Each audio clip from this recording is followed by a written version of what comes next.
Ahora sí vamos a empezar. En nombre de la Fundación Lovexer les damos la más cordial bienvenida a este webinar. ¿Tienes el asma controlado? Ponte a prueba, en el que vamos a tratar de ahondar sobre la importancia del autocuidado si tienes asma. Es importante mantener una buena salud, prevenir y reconocer tempranamente la enfermedad y participar activamente de la recuperación integral de tu salud. A continuación, le daremos paso a la doctora Claudia Jiménez, quien es terapeuta respiratoria con especialización en cuidado intensivo, experta en manejo de fibrosis quística y asma, miembro del Colegio Colombiano para Terapia Respiratoria y coordinadora de enfermedades respiratorias de la Fundación Fiquires. Claudia Jiménez nos presentará sobre la importancia del autocuidado. Comentarles que la sesión va a ser grabada para poder compartirla posteriormente con todos ustedes. Durante la presentación les recomendamos, por favor, mantener los micrófonos apagados o silenciados y los pueden activar nuevamente al final de la sesión para hacer las preguntas y hacer de esta sesión dinámica. Ahora sí, muchas gracias por la atención brindada y le damos paso a la doctora Claudia Jiménez. Buenos días, muchas gracias para todos. Un placer que se hayan conectado y compartan con nosotros los siguientes minutos donde vamos a poner a prueba si tenemos o no tenemos controlada el asma. Entonces daremos comienzo y al final espero comentarios, preguntas, dudas, lo que tengan. Entonces vamos a mirar si nuestra asma está controlada. Entonces iniciaremos.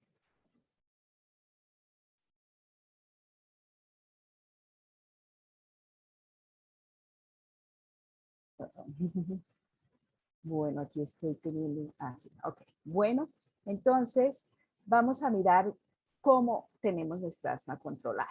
La agenda que vamos a trabajar el día de hoy, vamos a empezar sabiendo si está bajo control nuestra asma. Vamos a hacer un test, mirar los fundamentos de asma, qué desencadenantes pueden ser para que tengamos asma, qué cuidados debemos tener y cuál será el plan de acción para controlar el asma.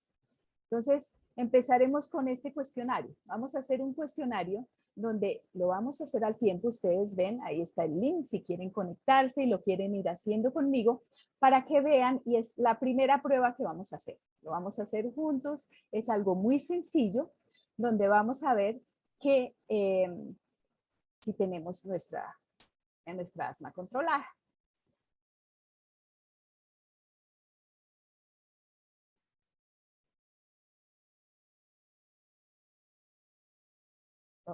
Aquí no me está dejando entrar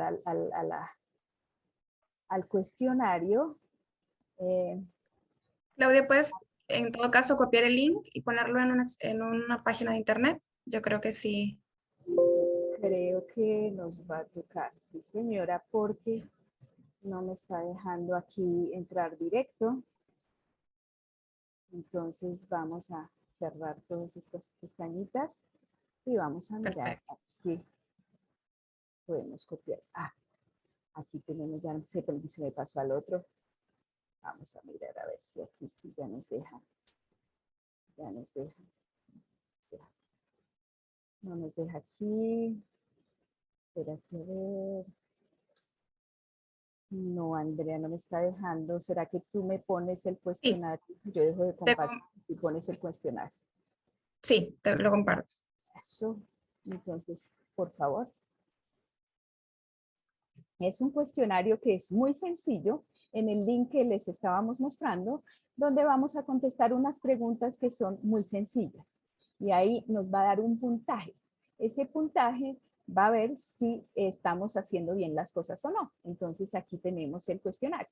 El cuestionario dice es el ACQ5, donde nos va dando pasos por pasos. Entonces, por ejemplo, ahí estamos y el nombre, estamos colocando el nombre. Entonces ahí está el nombre, su apellido. Vamos a colocar un correo electrónico y la fecha de realización, que será el día de hoy. Ahí nos dice consentimiento, le colocamos un chulito y vamos a hacer siguiente.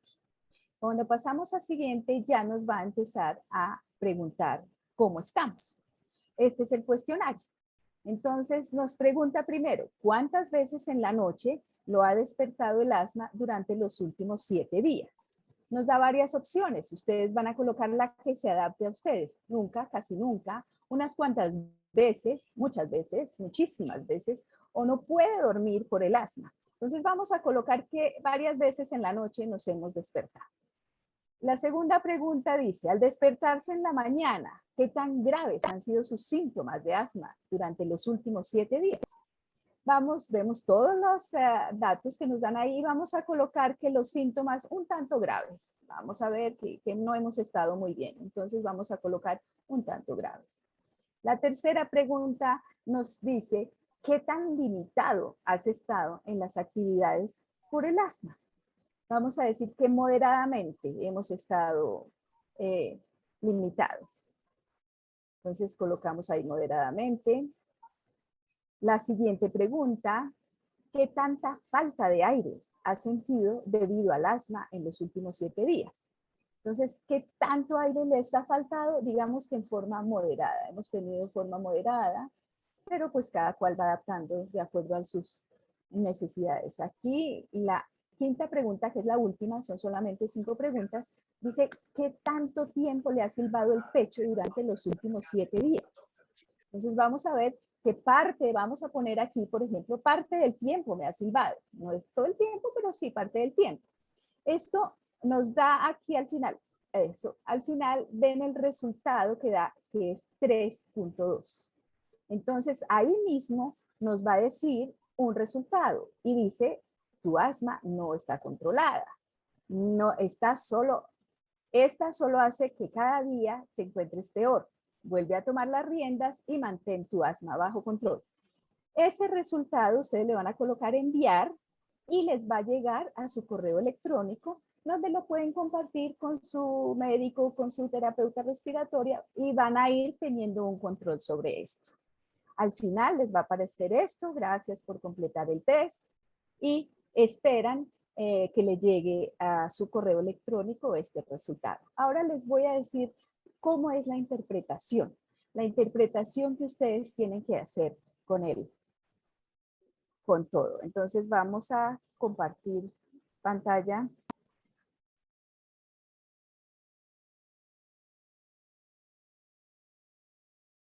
Y aquí vamos a ver que nos va a salir cómo vamos a interpretar este cuestionario. Tenemos que si el resultado les dio de 0 a 0.74, es que ustedes tienen un muy buen control de su asma. O sea, tienen que seguir como van. Si el resultado les marca entre 0.7 a 1.5, el asma está parcialmente controlada. O sea, tienen que hacer algo para retomar. No es que estén mal, pero sí les falta un empujoncito.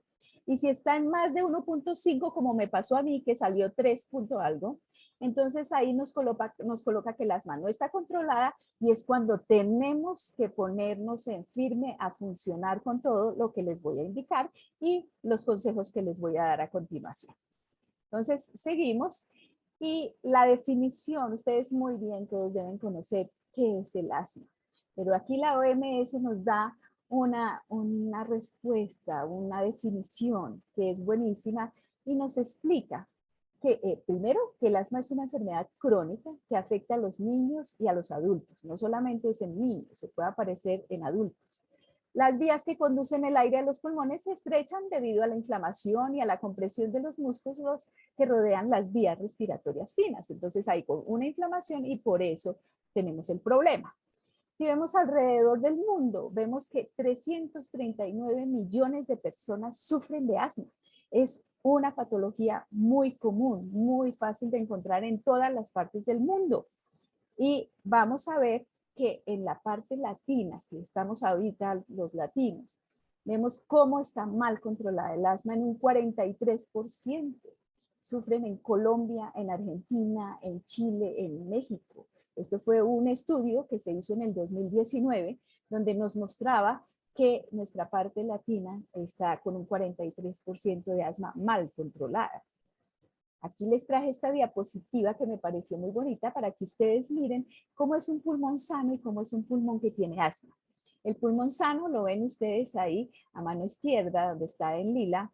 Vemos que es un músculo relajado aquí Vamos a mirar, les voy a ir enseñando aquí. Este es el bronquio, un bronquio principal, donde ustedes lo ven ancho, relajado, por donde permite el paso del aire. Una pared que es delgadita en el bronquio y una cantidad de moco que es mínima porque todos producimos moco todos los días, que eso lubrica un poquito las vías aéreas. Pero cuando vamos a la parte rosada, donde dice el pulmón con asma, ustedes pueden ver primero que el músculo del bronquio principal está inflamado. Ya no está tan dilatado como este, está inflamado. Segundo, la pared, ustedes ven la diferencia de pared entre un pulmón sano y un pulmón, un bronquio que tiene asma. Aquí ya ven ustedes esta inflamación y el diámetro por donde pasa el aire, ven que es mínimo y está lleno de moco. Por eso es la dificultad respiratoria y por eso son las sibilancias, los silbidos, la dificultad para respirar y eso es lo que nosotros tenemos que controlar. Entonces, ya sabiendo qué es lo que está pasando dentro de nuestro cuerpo, entonces nosotros vamos a manejar integralmente nuestro paciente o ustedes mismos se tienen que manejar con todo. Entonces, una de las principales cosas es mirar qué desencadenante es lo que nos causa el asma. Y tenemos que el asma se puede presentar porque estamos alérgicos a un fumador, estamos al lado de un fumador, tenemos olores fuertes como químicos, estamos al lado de una mascota y somos alérgicos a la mascota, al pelo de la mascota, a la caspa que sueltan las mascotas, a los peluches. Hay muchas cosas que pueden ser alérgicos y eso desencadena el asma. Podemos tener una comorbilidad. ¿Qué significa eso? Que tenemos otra patología que nos agudiza nuestra asma. ¿Y cuáles pueden ser? Cuando sufrimos de problemas en nuestra nariz, en nuestra parte de la vía aérea alta, porque todo lo que pasa en la vía aérea alta pasa en la vía aérea baja, como decía un otorrinolaringólogo que conocí, y me llamó la atención eso. Entonces, cuando tienen ustedes rinitis, sinusitis, que todas estas son inflamaciones de la vía aérea alta, esto afecta. Otra de las cosas que puede afectar es cuando tenemos fibrosis quística o cuando tenemos enfermedad pulmonar obstructiva crónica, tipo bronquitis, estas enfermedades que causan problema en la vía aérea alta. Y algo que llama la atención y que tenemos que tener cuidado es la obesidad. El paciente obeso y con dificultad respiratoria es muy problemático porque la cantidad de masa, de grasa que se aloja a nivel del abdomen impide que el pulmón se expanda hasta su nivel para tomar suficiente aire y queda con una capacidad pulmonar mínima. Otra de las cosas importantes es que deben tener una técnica inhalatoria adecuada. Se utilizan muchísimo los inhaladores. Ahorita hay una cantidad de mitos que no utilizo el inhalador, que porque les daña el corazón, que porque se vuelve adictivo. No. Está comprobado que si se necesita es la mejor forma de enviar el medicamento a los bronquios porque va directamente donde tiene que actuar. No pasa por otros sistemas, sino va directamente donde actúa y deben utilizar con una técnica adecuada estos inhaladores. Y algo muy importante, la adherencia a tratamiento. Si ustedes hacen el tratamiento durante 5 días y lo sueltan y lo dejan por 1 mes, 2 meses, la siguiente crisis va a ser más fuerte. Mientras que si ustedes tienen una adherencia a este tratamiento, van a estar perfectos, van a tener una calidad de vida muy buena. Aquí vemos algunas de las cosas a las que podemos ser alérgicos y lo que puede presentar el asma en nosotros. Por ejemplo, pueden ser las mascotas. Las mascotas no les voy a decir que exclusivamente puede ser el perro o el gato, puede ser el pájaro, puede ser que tienen los animalitos estos pequeñitos en la casa. El ejercicio a veces desencadena el asma, por eso toca mantenerlo muy controlado. El polen de las flores, los insectos, los químicos, el frío. A veces la gente dice, no, es que solamente me da con el frío. Entonces, cuando llega el invierno, pues yo me guardo, pero no llevo ningún tratamiento. No, tiene que llevar un tratamiento. El polvo, el fumar, los olores fuertes, la polución. Y muchas veces que la gente no tiene en cuenta, y es que cuando se ponen bravos, cuando tienen estrés, cuando no manejan su parte de salud mental, también puede desencadenar asma. Entonces, ¿qué debemos hacer? Debemos identificarlos primero, saber qué está causando nuestra asma. Entonces, si sabemos que las mascotas me causan problemas, por favor, manténgase alejado. Si es el fumador, por favor, sabemos que eso es muy malo para todos, no solamente para los asmáticos. Manténganse alejado del que fuma y, por favor, hagan mucha propaganda que el cigarrillo es muy malo. Evítenlos, sustituyan las cosas. Por ejemplo, si son alérgicos a un olor de químico muy fuerte, pues busquen otra cosa que puedan utilizar y que no sea ese químico que les causa el asma. Eliminen todos estos desencadenantes. La técnica inhalatoria. La técnica inhalatoria es supremamente importante. ¿Por qué? Porque si ustedes no hacen esta técnica, no están introduciendo dentro de sus bronquios el medicamento. La técnica inhalatoria debe ser adecuada. Si tenemos, por ejemplo, un inhalador de dosis medida, tenemos que utilizar inhalocámara. Seamos adultos o seamos niños, no interesa, pero lo ideal es utilizar inhalocámara. ¿Cuál es la técnica? La técnica es que ustedes van a agitar muy fuertemente el inhalador de dosis medida. Si es primera vez que ustedes lo tienen que la primera dosis, acabo de llegar de la farmacia, esa se va para el aire cuando ustedes lo oprimen. Siguen mezclándolo. ¿Y por qué lo mezclan? Porque el inhalador tiene dos componentes, uno que es el propelente y otro que es el medicamento. Si ustedes no agitan y mezclan estos dos líquidos, cuando ustedes oprimen el inhalador, puede que oigan el ruido de psh, y dicen, sí, a mí me salió medicamento. No, le salió el propelente, no va medicamento. Entonces, por eso deben vigorosamente agitar ese inhalador. Una vez lo agitan muy bien, lo conectan al extremo distal de la inhalocámara y la máscara a su cara, donde fijan muy bien los extremos a su cara que no quede escape. Van a oprimir su inhalador y van a tomar lento el aire por nariz, toman lento y botan por boca. Lo hacen un promedio de 5 veces o lo que equivale a 10 segundos. Una vez terminan esos 10 segundos, retiran su inhalocámara, esperan de 30 segundos a 1 minuto, vuelven y agitan ese inhalador y realizan su segundo puff o los que le haya mandado su médico. Pueden ser 2, a veces pueden ser 3, a veces pueden ser 4. Depende la dosis, pero con esta técnica y así les va a llegar a su pulmón.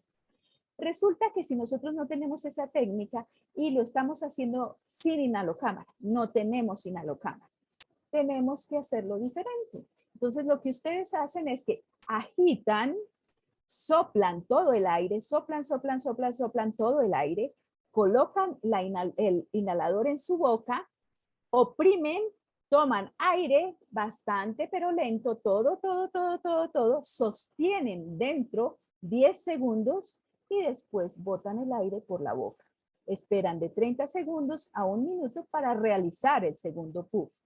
Lo que pasa con esta técnica, aunque no está contraindicada, pero tenemos el problema que vamos a tener un flujo turbulento cuando lo hacemos. Entonces se nos queda mucho medicamento en la boca y es muy poco lo que pasa a nuestros bronquios.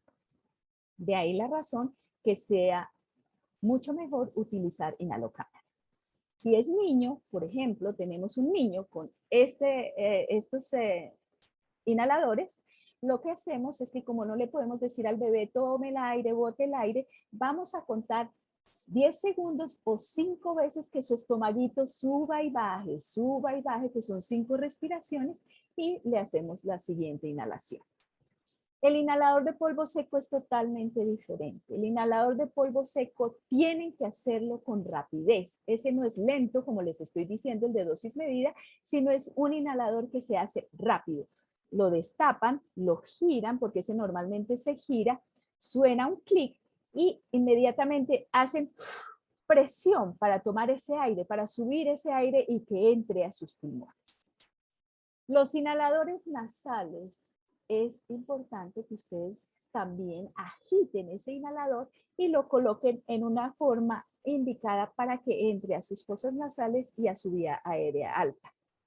Los corticoides inhalados deben tener ustedes cuidado que al final de estos corticoides, cuando lo hacen, se jueguen su boca, que hagan, coloquen agüita o se laven sus dientes para que no les quede nada de corticoide en su boca y no tengamos problemas secundarios a este uso en la boca.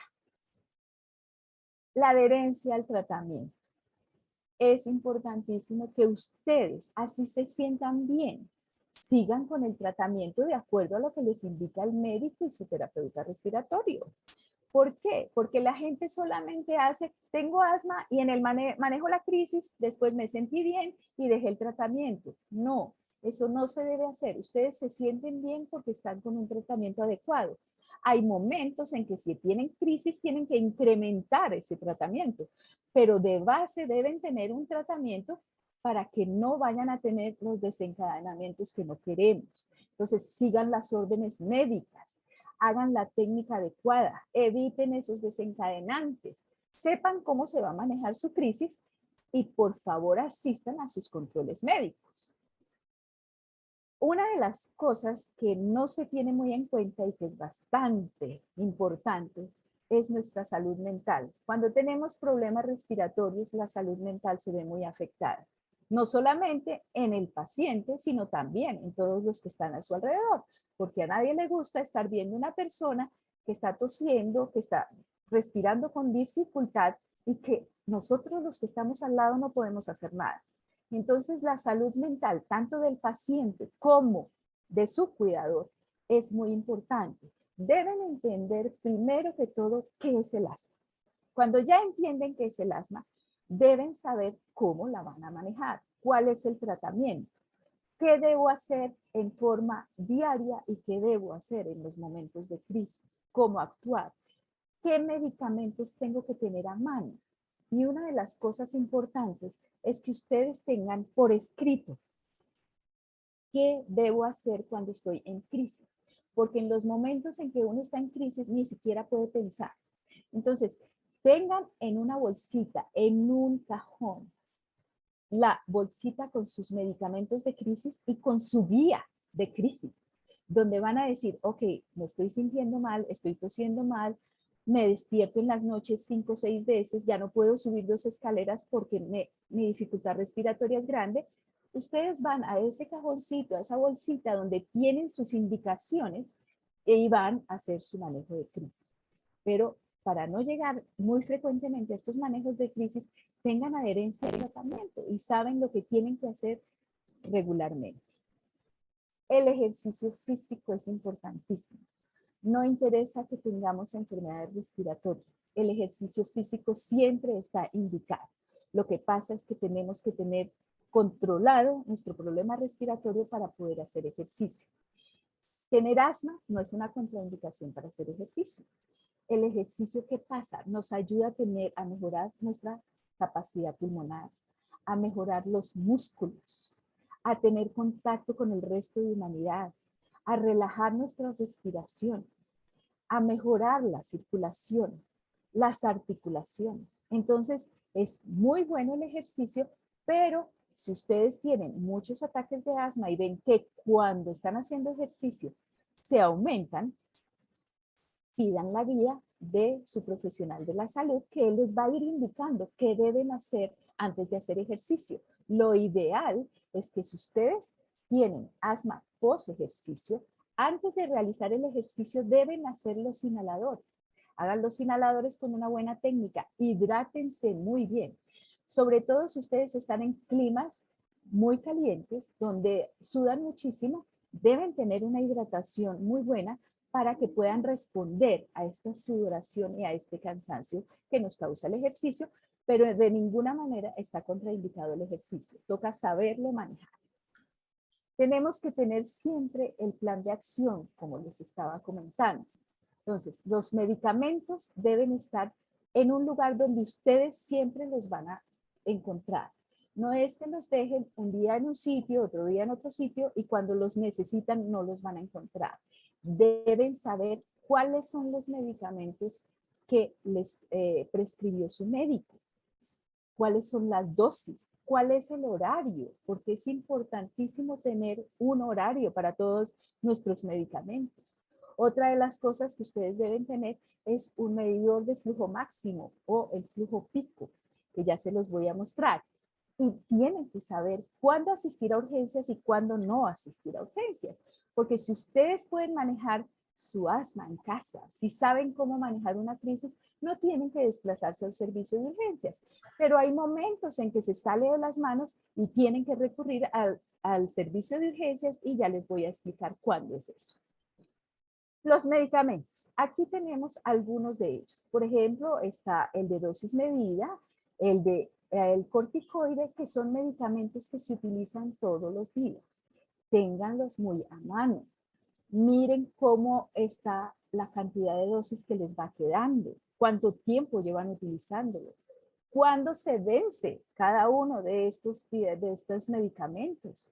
No utilicen medicamentos que tienen fecha de vencimiento ya pasada. Manejen, tengan a mano, como les decía, cómo van a manejar sus crisis. Que ustedes, tanto como el que esté a su alrededor, su cuidador, su familiar, siempre sepa cómo van a manejar estas crisis. Entonces ya saben que en el cajón de su mesa de noche hay una bolsita donde dice el manejo de crisis es esto y los medicamentos están a su mano. Y en otro lado van a tener los medicamentos que tienen para forma diaria, común y corriente. La oxigenoterapia. La oxigenoterapia es muy importante. Hay unos que sí tienen oxígeno, hay otros que no necesitan oxígeno. Pero vamos a tocar este tema por si alguna vez les toca utilizar oxígeno, no se vayan a asustar y sepan cómo lo van a manejar.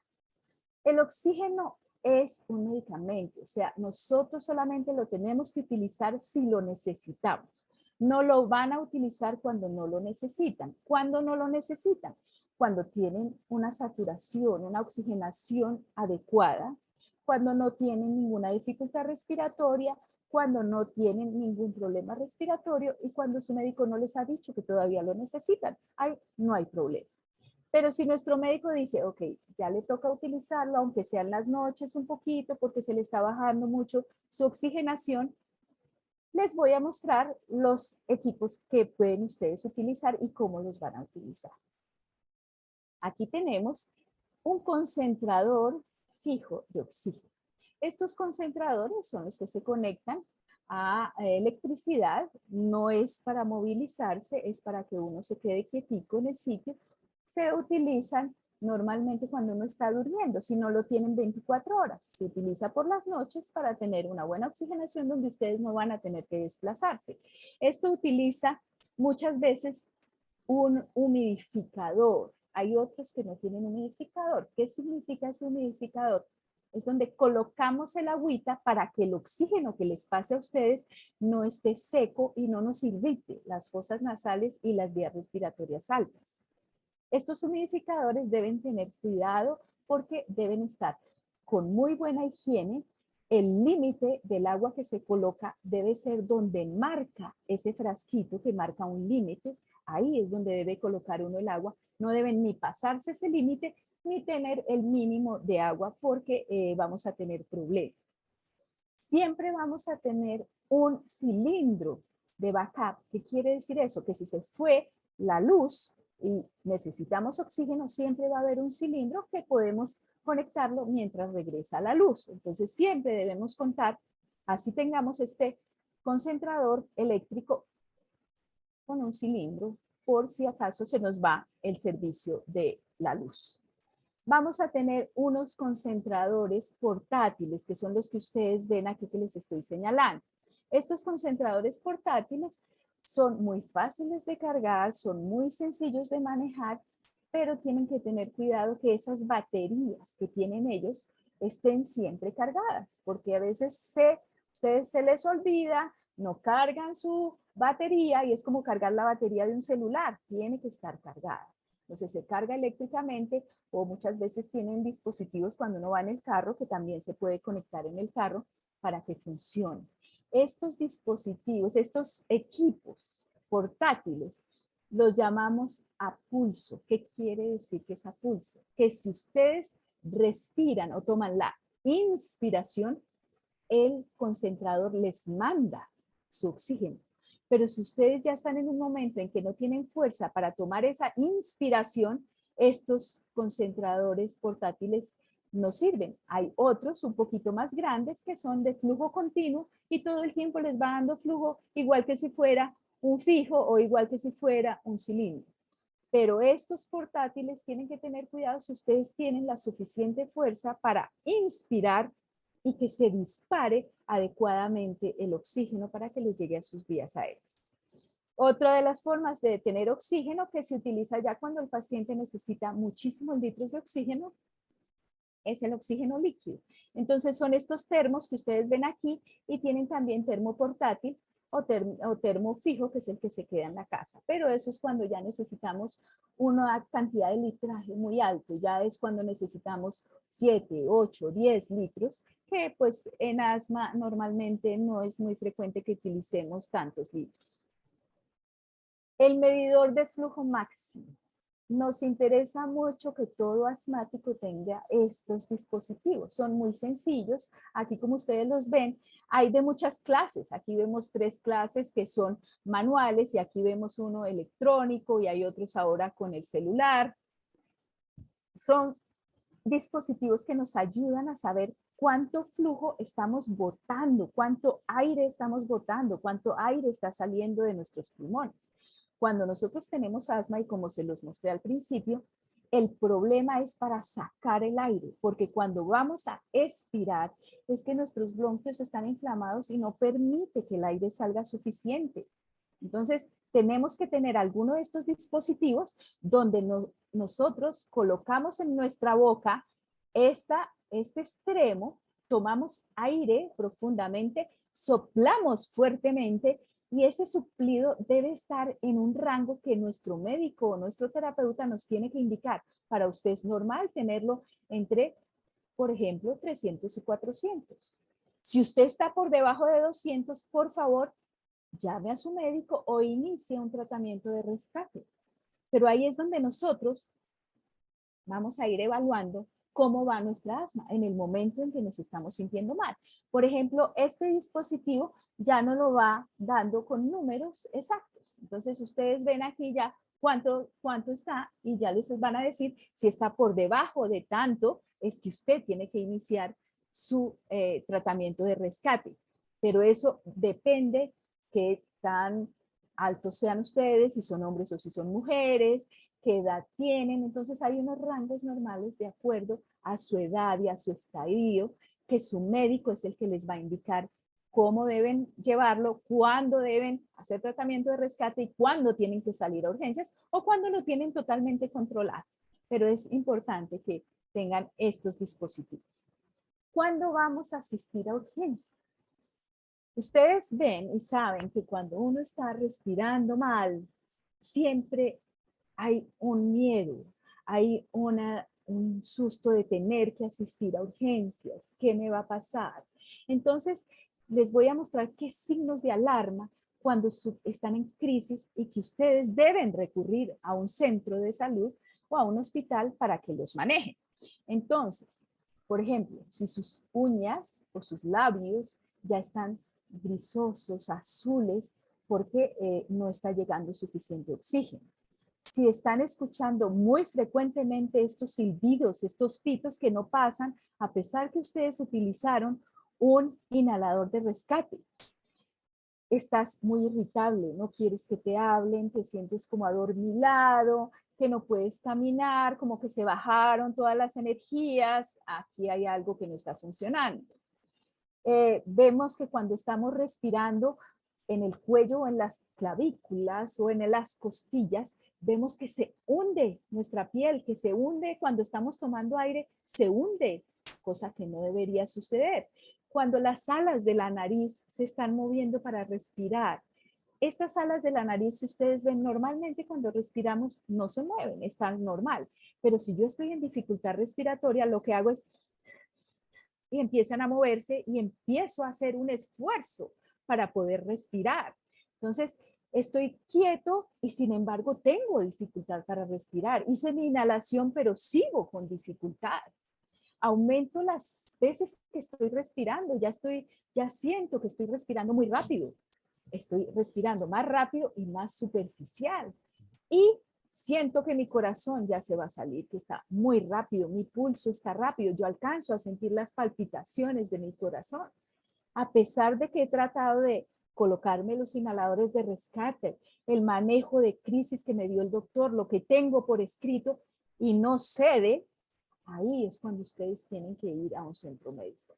Pero esperamos que estas veces sean muy pocas, no lo tengan ustedes que hacer para que tengan ustedes un control del asma. Les estamos explicando todo esto para que no lleguemos a este extremo. Entonces, por favor, tengan su control de su asma para que no tengamos problemas. Y termino con esta frase que me pareció muy interesante, donde dice, respirar es vivir, vivir es respirar. No vivas deprisa y toma tu tiempo para respirar. Muchas gracias y estoy pendiente de sus preguntas. Muchas gracias, doctora Claudia, por su excelente presentación y por la información que nos ha compartido. Es importante tomar el control de nuestra salud pulmonar para la búsqueda de nuestro bienestar. No olvidemos que el cuestionario que la doctora Claudia nos ha compartido es muy importante para saber si nuestro asma está realmente controlado o no y qué deberíamos hacer según las recomendaciones brindadas por la doctora. Tenemos algunas preguntas en el chat. Si gustan, pueden escribirla o pueden aperturar el micro para poder preguntárselo directamente. Aquí tengo 3 preguntas, doctora Claudia. La primera pregunta es, ¿qué examen debo pedir al médico si tengo sospechas de tener asma? Ok.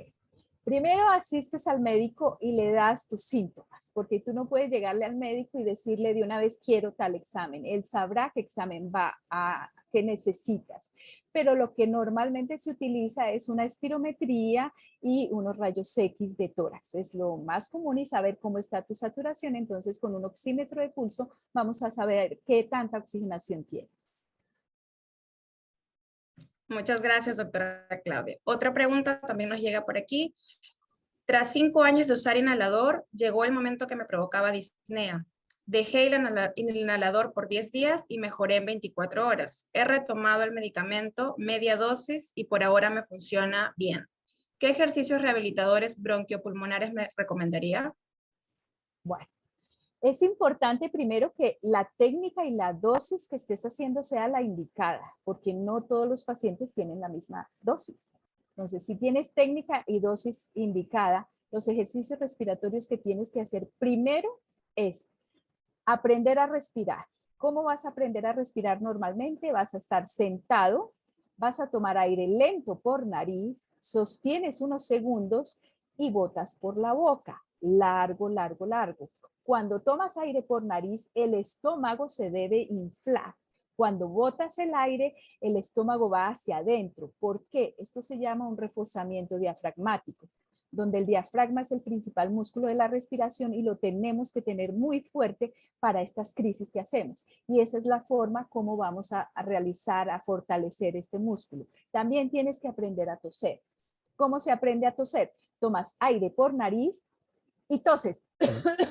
Es importante que siempre se tomen el segundo para tomar aire y después tosan, porque cuando tosen sin tomar aire, lo que hacen es que bajan la saturación, van a sentir más disnea y la tos no va a ser una tos eficiente, una tos productiva, una tos que mueva esa cantidad de moco que ustedes tienen en los bronquios.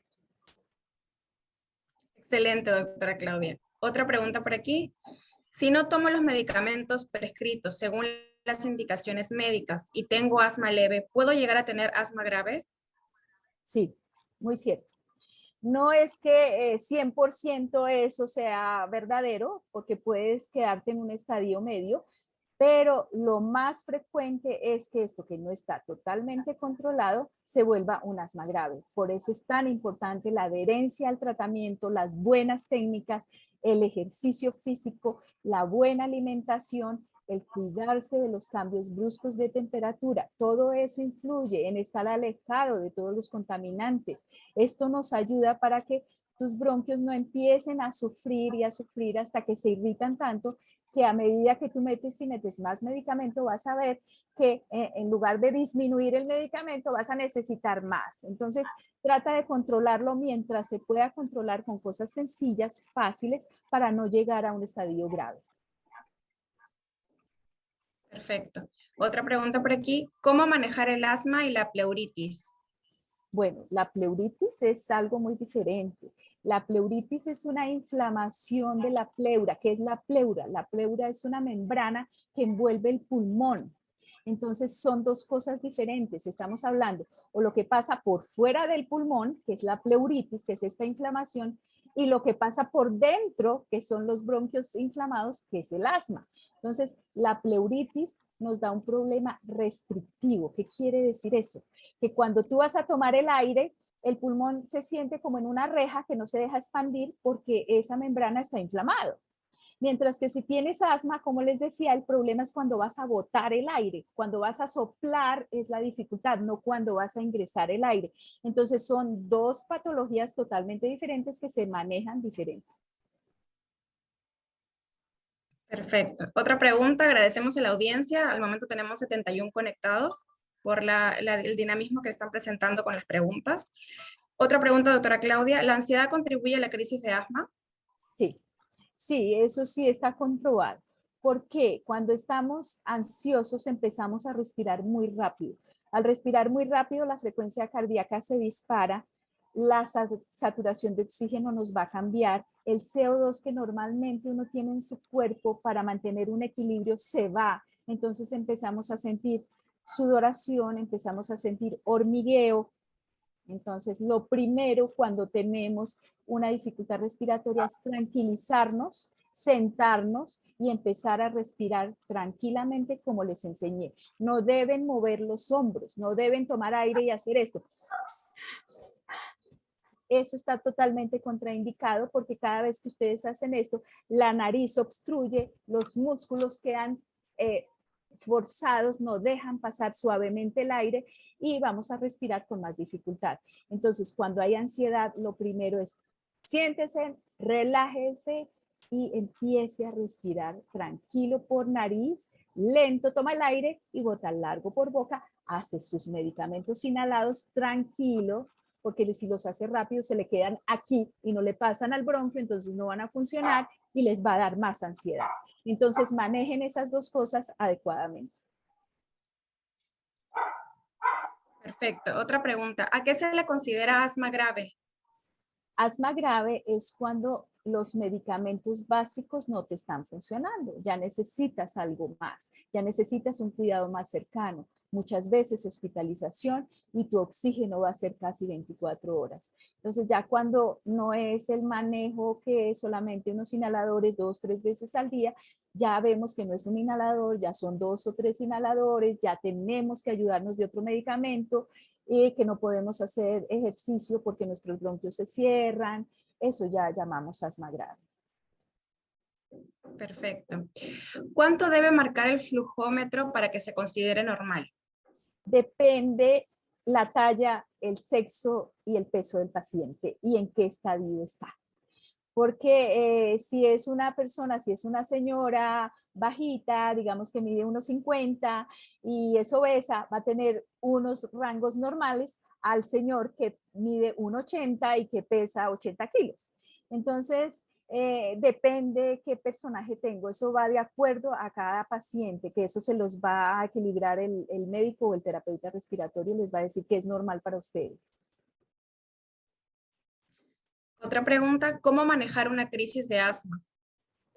Para manejar una crisis de asma, normalmente lo que se hace, primero su médico les va a indicar cuándo están en crisis de asma y qué medicamentos necesita, qué dosis y con qué frecuencia. Lo que se hace en normas generales es que se utiliza el medicamento de rescate, el inhalador de rescate, que se llama o el albuterol o el salbutamol o el ventolin, o sea, hay muchos nombres de medicamentos que son los de inhaladores de rescate. Entonces, esos se hacen con una frecuencia. Depende su médico qué les dice, porque aquí yo no puedo indicarles para todos. Entonces, cada médico les va a decir cómo manejan su crisis. Lo ideal es que estos medicamentos de rescate se hagan 2 o 3 veces cada 20 minutos. Entonces, se coloca una vez a los 20 minutos, otra vez, a los 20 minutos, otra vez, durante una hora se hacen 3 veces, pero seguir las órdenes que les dé su médico, porque no sé cómo está su patología, no sé en qué estadio está su asma, entonces es mucho mejor seguir las indicaciones que le da su médico a cada uno de ustedes. Esto ya es más personalizado. Muchas gracias. Otra pregunta, ¿qué pueden hacer las personas que están trabajando en entornos contaminantes? Por ejemplo, usar mascarilla o algunos otros consejos. Sí, lo ideal es usar una mascarilla, pero usarla bien, porque muchas personas utilizan una mascarilla que no les sirve o porque permite mucho la entrada del exterior hacia la vía aérea o porque se lo colocan abajo y creen que tapándose solamente la boca les va a funcionar. Tiene que ser una mascarilla, si ustedes saben que están en un entorno que es contaminado y que les está afectando a su parte respiratoria, por favor que sea una mascarilla que fije totalmente nariz y boca, que llegue hasta el final, el fondo, la parte de atrás de su quijada y que su nariz no quede con escapes, sino que quede totalmente fija de manera que no les entre el aire y la contaminación del exterior. Esa es una de las formas indicadas.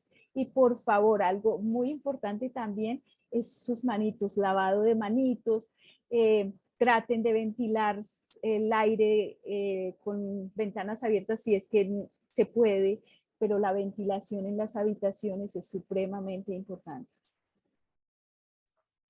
Genial. Otra pregunta, ¿las personas con hipertensión pulmonar pueden llegar a tener asma? Son dos patologías que la una no quita la otra. Se puede presentar indiscutiblemente.